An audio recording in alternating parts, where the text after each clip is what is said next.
गर्भ में परीक्षित की रक्षा, कुंती के द्वारा भगवान की स्तुति और युधिष्ठिर का शोक। सूत जी कहते हैं, इसके बाद पांडव श्री कृष्ण के साथ जलांजलि के इच्छुक मरे हुए स्वजनों का तर्पण करने के लिए स्त्रियों को आगे करके गंगा तट पर गए। वहां उन सब ने मृत बंधुओं को जलदान दिया और उनके गुणों का स्मरण करके बहुत विलाप किया। तदनंतर भगवान के चरण कमलों की धूलि से पवित्र गंगा जल में पुनः स्नान किया। वहां अपने भाइयों के साथ कुरुपति महाराज युधिष्ठिर, धृतराष्ट्र, पुत्र शोक से व्याकुल गांधारी, कुंती और द्रौपदी सब बैठकर मरे हुए स्वजनों के लिए शोक करने लगे। भगवान श्री कृष्ण ने धौम्यादि मुनियों के साथ उनको सांत्वना दी और समझाया कि संसार के सभी प्राणी काल के अधीन हैं। मौत से किसी को कोई बचा नहीं सकता। इस प्रकार भगवान श्री कृष्ण ने अजात शत्रु महाराज युधिष्ठिर को उनका वह राज्य जो धूर्तों ने छल से छीन लिया था वापस दिलाया तथा द्रौपदी के केशों का स्पर्श करने से जिनकी आयु क्षीण हो गई थी उन दुष्ट राजाओं का वध कराया। साथ ही युधिष्ठिर के द्वारा उत्तम सामग्रियों से तथा पुरोहितों से 3 अश्वमेध यज्ञ कराए। इस प्रकार युधिष्ठिर के पवित्र यश को 100 यज्ञ करने वाले इंद्र के यश की तरह सब ओर फैला दिया। इसके बाद श्री कृष्ण ने वहां से जाने का विचार किया। उन्होंने इसके लिए पांडवों से विदा ली और व्यास आदि ब्राह्मणों का सत्कार किया। उन लोगों ने भी भगवान का बड़ा ही सम्मान किया। तदनंतर सात्विक और उद्धव के साथ द्वारका जाने के लिए वे रथ पर सवार हुए। उसी समय उन्होंने देखा कि उत्तरा भय से विवल होकर सामने से दौड़ी चली आ रही है। उत्तरा ने कहा, देवाधिदेव जगदीश्वर, आप महायोगी हैं, आप मेरी रक्षा कीजिए, रक्षा कीजिए। आपके अतिरिक्त इस लोक में मुझे अभय देने वाला और कोई नहीं है, क्योंकि यहाँ सभी परस्पर एक दूसरे की मृत्यु के निमित्त बन रहे हैं। प्रभु, आप सर्वशक्तिमान हैं। यह दहकते हुए लोहे का बाण मेरी ओर दौड़ा आ रहा है।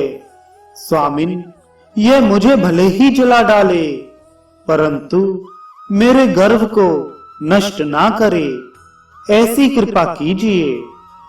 सूत जी कहते हैं, भक्त वत्सल भगवान श्री कृष्ण उसकी बात सुनते ही जान गए कि अश्वत्थामा ने पांडवों के वंश को निर्बीज करने के लिए ब्रह्मास्त्र का प्रयोग किया है। शौनक जी, उसी समय पांडवों ने भी देखा कि जलते हुए 5 बाण हमारी ओर आ रहे हैं, इसलिए उन्होंने भी अपने अपने अस्त्र उठा लिए। सर्वशक्तिमान भगवान श्री कृष्ण ने अपने अनन्य प्रेमियों पर, शरणागत भक्तों पर बहुत बड़ी विपत्ति आई जानकर अपने निज अस्त्र सुदर्शन चक्र से उन निज जनों की रक्षा की। योगेश्वर श्री कृष्ण समस्त प्राणियों के हृदय में विराजमान आत्मा हैं। उन्होंने उत्तरा के गर्भ को पांडवों की वंश परंपरा चलाने के लिए अपनी माया के कवच से ढक दिया। शौनक जी, यद्यपि ब्रह्मास्त्र अमोघ है और उसके निवारण का कोई भी उपाय नहीं है, फिर भी भगवान श्री कृष्ण के तेज के सामने आकर वह शांत हो गया। यह कोई आश्चर्य की बात नहीं समझनी चाहिए, क्योंकि भगवान तो सर्वाश्चर्यमय हैं। वे ही अपनी निशक्ति माया से स्वयं अजन्मा होकर भी इस संसार की सृष्टि, रक्षा और संहार करते हैं। जब भगवान श्री कृष्ण जाने लगे, तब ब्रह्मास्त्र की ज्वाला से मुक्त अपने पुत्रों के और द्रौपदी के साथ सती कुंती ने भगवान श्री कृष्ण की इस प्रकार स्तुति की। कुंती ने कहा, आप समस्त जीवों के बाहर और भीतर एक रस स्थित हैं, फिर भी इंद्रियों और वृत्तियों से देखे नहीं जाते, क्योंकि आप प्रकृति से परे आदि पुरुष परमेश्वर हैं। मैं आपको नमस्कार करती हूँ। इंद्रियों से जो कुछ जाना जाता है, उसकी तह में आप विद्यमान रहते हैं और अपनी ही माया के पर्दे से अपने को ढके रहते हैं। मैं अबोध नारी, आप अविनाशी पुरुषोत्तम को भला कैसे जान सकती हूँ। जैसे मूढ़ लोग दूसरा भेष धारण किए हुए नट को प्रत्यक्ष देखकर भी नहीं पहचान सकते, वैसे ही आप दिखते हुए भी नहीं दिखते। आप शुद्ध हृदय वाले, विचारशील, जीवन मुक्त परमहंसों के हृदय में अपनी प्रेममय भक्ति का सृजन करने के लिए अवतीर्ण हुए हैं। फिर हम अल्प बुद्धि स्त्रियां आपको कैसे पहचान सकती हैं। आप श्री कृष्ण, वासुदेव, देवकी नंदन, नंद गोप के लाडले लाल गोविंद को हमारा बारंबार प्रणाम है, जिनकी नाभि से ब्रह्मा का जन्म स्थान कमल प्रकट हुआ है, जो सुंदर कमलों की माला धारण करते हैं, जिनके नेत्र कमल के समान विशाल और कोमल हैं, जिनके चरण कमलों में कमल का चिन्ह है। श्री कृष्ण, ऐसे आपको मेरा बार बार नमस्कार है। ऋषिकेश, जैसे आपने दुष्ट कंस के द्वारा कैद की हुई और चिरकाल से शोकग्रस्त देवकी की रक्षा की थी, वैसे ही पुत्रों के साथ मेरी भी आपने बार बार विपत्तियों से रक्षा की है।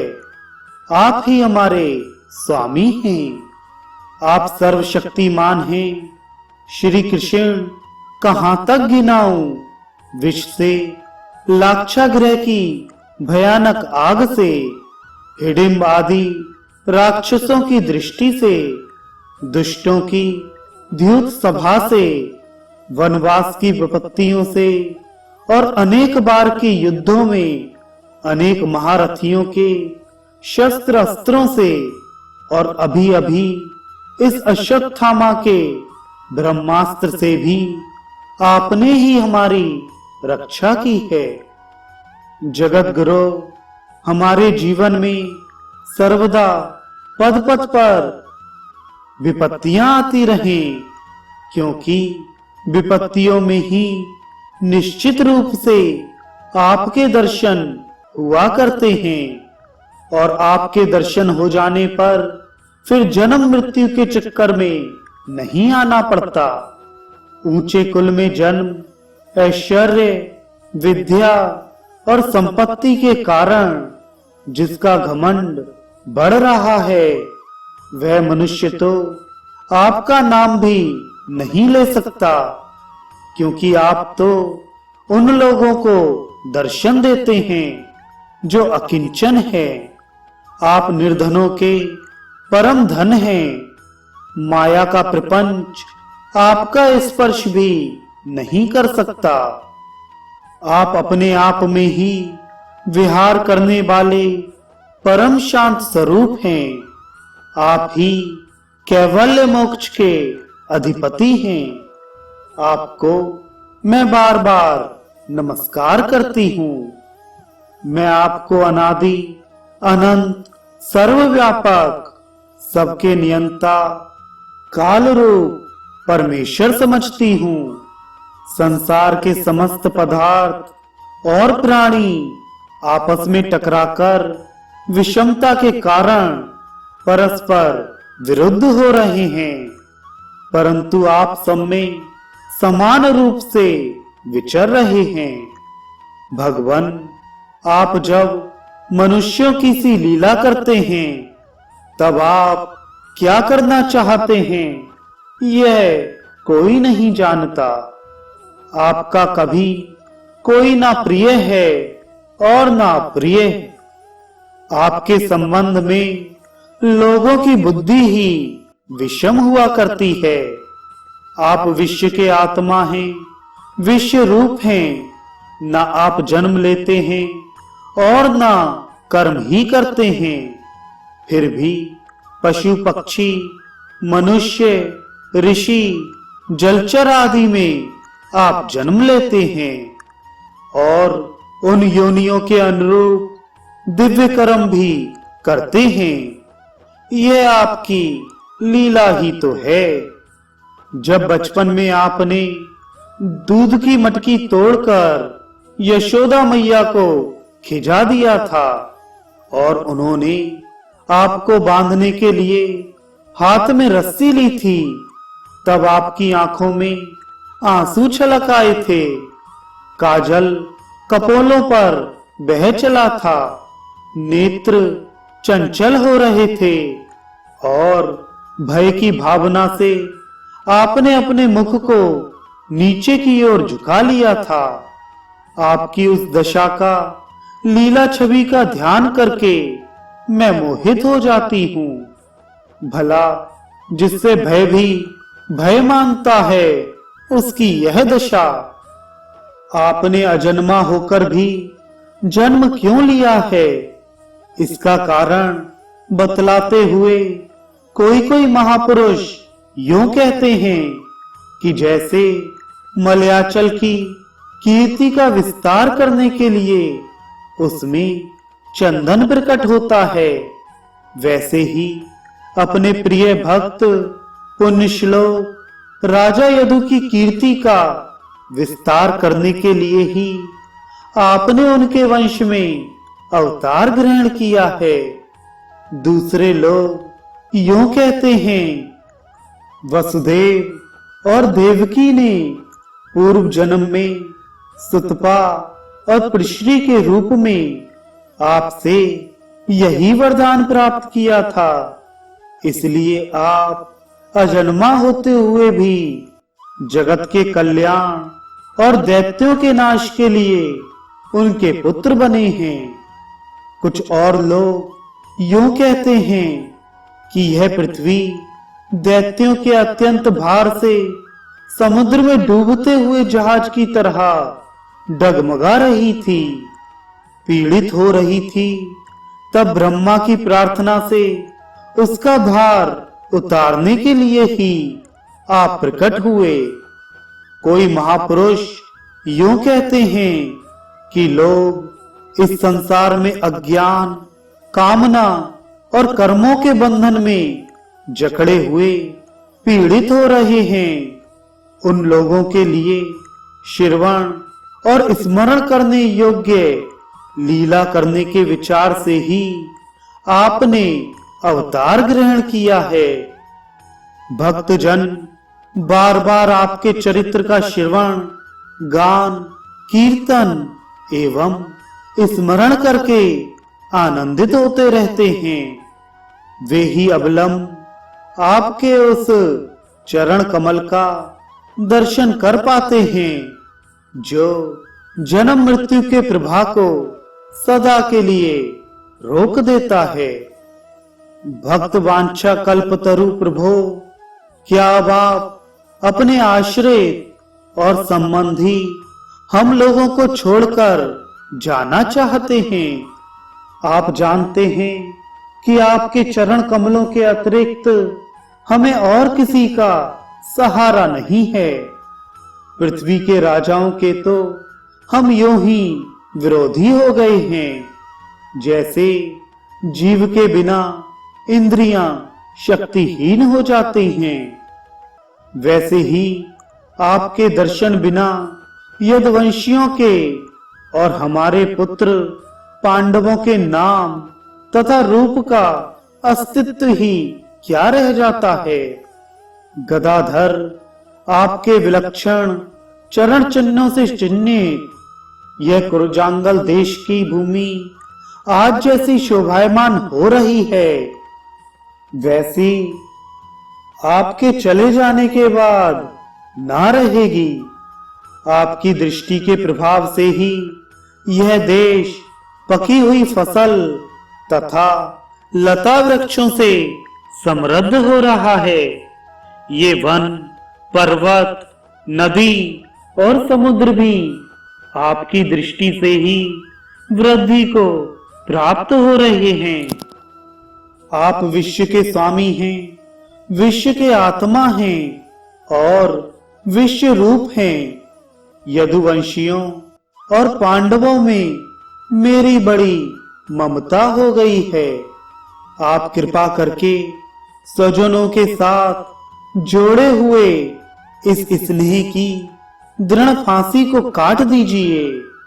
श्री कृष्ण जैसे गंगा की अखंड धारा समुद्र में गिरती रहती है, वैसे ही मेरी बुद्धि किसी दूसरी ओर न जाकर आपसे ही निरंतर प्रेम करती रहे।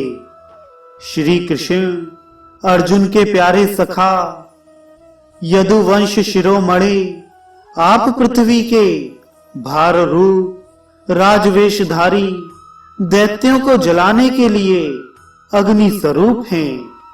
आपकी शक्ति अनंत है। गोविंद, आपका यह अवतार गौ, ब्राह्मण और देवताओं का दुख मिटाने के लिए ही है। योगेश्वर, चराचर के गुरु भगवान, मैं आपको नमस्कार करती हूँ।